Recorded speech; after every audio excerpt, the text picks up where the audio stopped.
इथल्या लोकांच्या ज्या समस्या आहेत ह्या प्रचंड गंभीर स्वरूपाच्या आहेत. मी जेव्हा लोकांमध्ये जाते अक्षरशः ती लोक अशा परिस्थितीमध्ये राहत आहेत की म्हणजे त्यांच्या घराच्या बाहेर पाय ठेवला की त्यांना तिथे नाल्याचं पाणी त्यांच्या पायाला लागते. इथल्या लोकांशी जेव्हा मी बोलले तर तेव्हा इथल्या लोकांकडनं मला समजलं की इथला नगरसेवक कसा दिसतो हेच आम्हाला माहिती नाही आहे. ही अशी परिस्थिती या विभागाची आहे. पाण्याचा प्रश्न आहे, नाल्यांचा प्रश्न आहे, अशा सगळ्याच प्रश्नांवरती आम्ही ताकदीने काम करणार आहोत. आज RSSच्या विरोधात जर खऱ्या अर्थाने कुणी बोलत असेल तर ती वंचित बहुजन आघाडी आहे.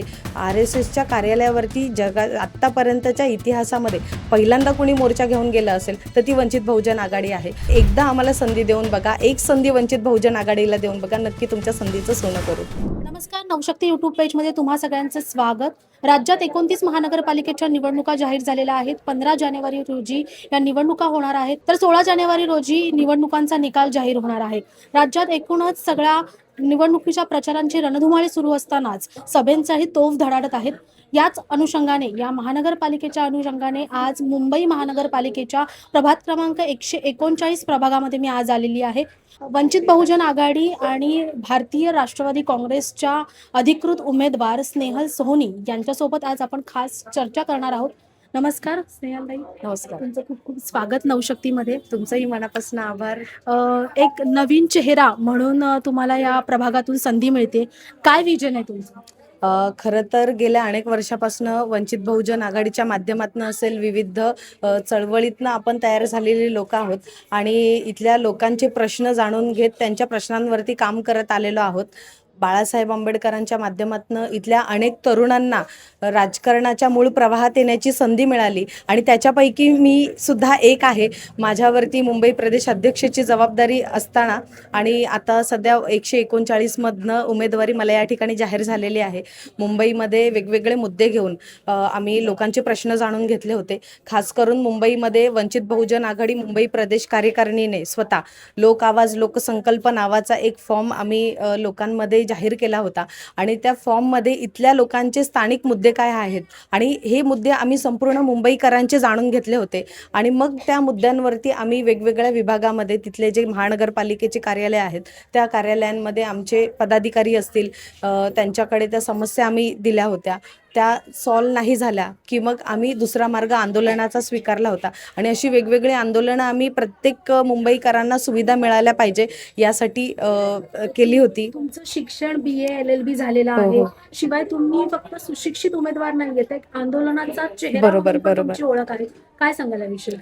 खरं समस्या सोडवण्यासाठी हा आंदोलनाचा चेहरा कसा सक्रिय असतो? नक्की म्हणजे मला इथे सांगायला आवडेल की वंचित बहुजन आघाडीने जे उमेदवार या ठिकाणी दिलेले आहेत, महिला आरक्षित वॉर्ड पडला की आपण ह्याच विभागाची जर परिस्थिती बघितली, आपण ज्या विभागामध्ये आहोत तर या ठिकाणी बऱ्याच पक्षाचे उमेदवार उभे आहेत, पण त्या उमेदवारांची जर आपण राजकीय किंवा सामाजिक कार्याची पार्श्वभूमी बघितली तर ती शून्य असलेली आपल्याला दिसून येते. एखाद्या पक्षामध्ये म्हणजे एखाद्या ठिकाणी महिला आरक्षित वॉर्ड पडला की त्या पक्षातला एखादा ॲक्टिव्ह कार्यकर्ता तो त्या ठिकाणी मग त्याच्या महिलेला, घरातल्या पत्नीला, बायकोला किंवा मग त्याच्या आईला, बहिणीला त्या ठिकाणी उभं करतो आणि मग तिच्या खांद्यावरती मग ती धुरा देतो. पण खऱ्या अर्थाने वंचित बहुजन आघाडी ही महिलांचा सन्मान करणारी, मान करणारी पक्ष आहे आणि त्याच्यामुळे आज आमच्यासारख्या सुशिक्षित तरुणांचा विचार आज बाळासाहेब आंबेडकरांनी माझ्याबद्दल केलेला आहे आणि मला या ठिकाणची जबाबदारी दिलेली आहे आणि ती जबाबदारी मी 100% माझ्याकडनं पुरेपूर पार पाडण्याचा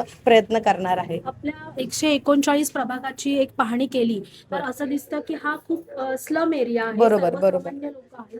काय विशेष समस्या या भागातल्या? खरं तर इथल्या लोकांच्या ज्या समस्या आहेत ह्या प्रचंड गंभीर स्वरूपाच्या आहेत. मी जेव्हा लोकांमध्ये जाते अक्षरशः ती लोक अशा परिस्थितीमध्ये राहत आहेत की म्हणजे त्यांच्या घराच्या बाहेर पाय ठेवला की त्यांना तिथे नाल्याचं पाणी त्यांच्या पायाला लागतंय. अनेक लहान मुलं आहेत त्या विभागामध्ये, त्यांच्या आरोग्यावरती त्याचा काय परिणाम होत असेल. इथे पाण्याचा मुद्दा खूप प्रचंड महत्त्वाचा आहे. पाणी अगदी 20-20 मिनिटापूर्वी साठी येतं आणि मग त्याच्यापैकी सुद्धा 15 मिनिटं त्या ठिकाणी दूषित पाणी येतं. उरलेल्या 5 मिनिटांमध्ये मग त्यांना ते स्वच्छ पाणी मिळतं. मग त्या ठिकाणी आपल्यासारख्या महिलांची त्या ठिकाणी कसरत होते की या आधीच्या नगरसेवकांनी काय काम केलंय असं तुम्हाला वाटतं? इथल्या लोकांशी जेव्हा मी बोलले तर तेव्हा इथल्या लोकांकडनं मला समजलं की इथला नगरसेवक कसा दिसतो हेच आम्हाला माहिती नाही आहे. ही अशी परिस्थिती या विभागाची आहे. त्यामुळे कदाचित वंचित बहुजन आघाडीने बऱ्यापैकी कामं देखील केलेली आहेत या विभागामध्ये. चाळी फिरत असताना लोकांनी स्वतः आम्हाला येऊन सांगितलं की आम्ही मतदान वंचित बहुजन आघाडीला करू, कारण वंचित बहुजन आघाडी सत्तेत नसताना सुद्धा या विभागातल्या अनेक पदाधिकाऱ्यांनी त्या विभागामध्ये कामं केलेली आहेत. ज्या चाळींबद्दल मी थोड्यापूर्वी भाष्य केलं की दरवाजातून पाय ठेवला की त्यांना त्या ठिकाणी नाल्यात पाय ठेवावा लागतो. तर अशा ठिकाणी जाऊन चांगल्या प्रकारचं बांधकाम झालं पाहिजे, त्या चाळीमध्ये लादीकरण झालं पाहिजे, याच्यासाठी महिला आघाडीने या ठिकाणी कामं केलेली आहेत. या ठिकाणी इथल्या तरुणांना नशेच्या आधारे कुठेतरी त्यांचं स्किल डेव्हलप नाही झालं पाहिजे, याच्यासाठी इथली यंत्रणा काम करत असते आणि याच्यासाठी सुद्धा इथली महिलाच संघर्ष करत आहे. जेव्हा वंचित बहुजन आघाडी सत्तेत येईल त्यावेळेला नक्की आम्ही अशा तरुणांसाठी सुद्धा चांगल्या प्रकारच्या उपाययोजना करण्याच्या तयारीत आहोत.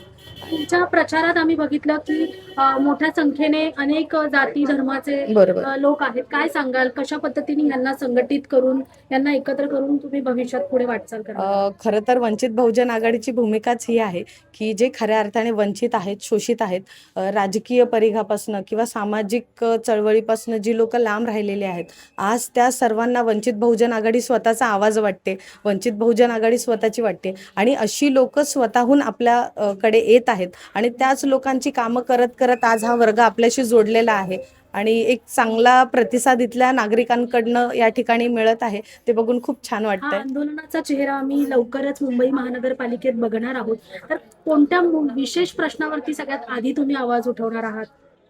खरं तर या विभागामध्ये दवाखान्याचा प्रश्न खूप महत्त्वाचा आहे. या ठिकाणी या विभागामध्ये हॉस्पिटलाइजचं हे नाही आहे, सोय नाही आहे.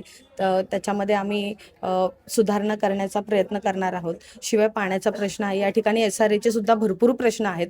मला सांगायला आवडेल, वंचित बहुजन आघाडीने काही दिवसापूर्वीच एक आंदोलन उभं केलं होतं आणि सत्ता नसताना सुद्धा वर्षानुवर्षे लोकांची थकलेली भाडे असतील किंवा बरेचसे मुद्दे असतील, ते त्या आंदोलनाच्या नंतर पार पाडली होती. तर अशा वेगवेगळ्या मुद्द्यांवरती आम्ही काम करणार आहोत. पाण्याचा प्रश्न आहे, नाल्यांचा प्रश्न आहे, अशा सगळ्याच प्रश्नांवरती आम्ही ताकदीने काम करणार आहोत. महिला आहात, महिला उमेदवार आहात, महिलांसाठीचे विशेष कोणते उपक्रम तुम्ही इथे राबवतात किंवा कशा पद्धतीने त्यांच्या सुरक्षेचा प्रश्न असू देत किंवा अनेक योजनांचा प्रश्न असू देत, कशा पद्धतीने त्यांच्यापर्यंत पोहोचणार? या ठिकाणी बराचसा जो वर्ग आहे हा घरेलू कामगार महिलांचा सुद्धा आहे.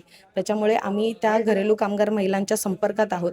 त्यांचे ID कार्ड्स काढून देणं असेल किंवा शासनाच्या ज्या काही महत्त्वाच्या योजना असतील ते त्यांच्यापर्यंत पोहोचवणं असेल. अंगणवाडी सेविकांचे बरेचसे मुद्दे आहेत. आमच्या जाहीरनाम्यातच आम्ही सांगितलं आहे की जेव्हा वंचित बहुजन आघाडीची सत्ता येईल त्यावेळेला आम्ही अंगणवाडी सेविका आहेत, आशा सेविका आहेत, आरोग्य सेविका आहेत, ह्या सगळ्यांना आम्ही शासकीय कामगारांचा एक दर्जा प्राप्त करून देऊ. फ्युचरमध्ये त्यांच्या पेन्शनसाठी आम्ही काम करणार आहोत. आम्ही वंचित बहुजन आघाडी म्हणून सर्वोपरी इथल्या पॉलिसीवरती काम करणार आहोत. आमची जी काही काम करण्याची पद्धत आहे ही 1500 रुपये देऊन आमची टेम्पररीसाठीची नसणार आहे, तर त्या कायमस्वरूपी कशा स्टेबल होतील याच्यासाठी आम्ही काम करणार आहोत. यापूर्वीसुद्धा महिला आघाडीच्या माध्यमातून मी स्वतः काही महिलांना स्वयंरोजगार उपलब्ध झाले पाहिजे याच्यासाठी वेगवेगळे ट्रेनिंग्स दिलेले आहेत आणि त्या प्रकारे आमची कामं ही सातत्याने इथल्या महिलांमध्ये चालूच आहेत. 4-5 दिवसामध्ये निवडणुका आहेत, कोणाचं चॅलेंज सगळ्यात जास्त वाटतंय तुम्हाला?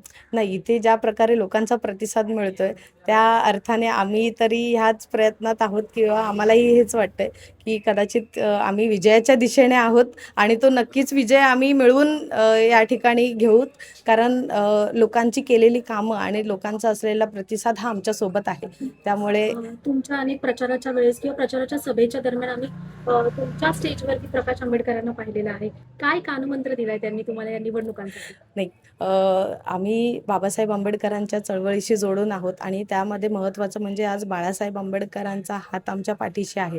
त्यामुळे बाळासाहेब आंबेडकर लढ म्हटले की मग आम्ही मागे वळून बघत नाही, हीच भूमिका घेऊन आम्ही रस्त्यावरती उतरलेलो आहोत आणि कामं चालू आहेत. पण आपल्या या प्रभागामध्ये तुमची वंचित बहुजन आघाडी असू दे, भारतीय राष्ट्रवादी काँग्रेस असू दे, या दोघांची युती आहे. तर बरोबर. प्रकाश आंबेडकरांसोबतच राहुल गांधींचे कोणते विचार तुम्ही घेऊन चालताय किंवा कोणती एक पॉलिटिकल स्ट्रॅटर्जी असते, पॉलिटिकल अजेंडा असतो तो घेऊन तुम्ही सध्या ह्या निवडणुकांना?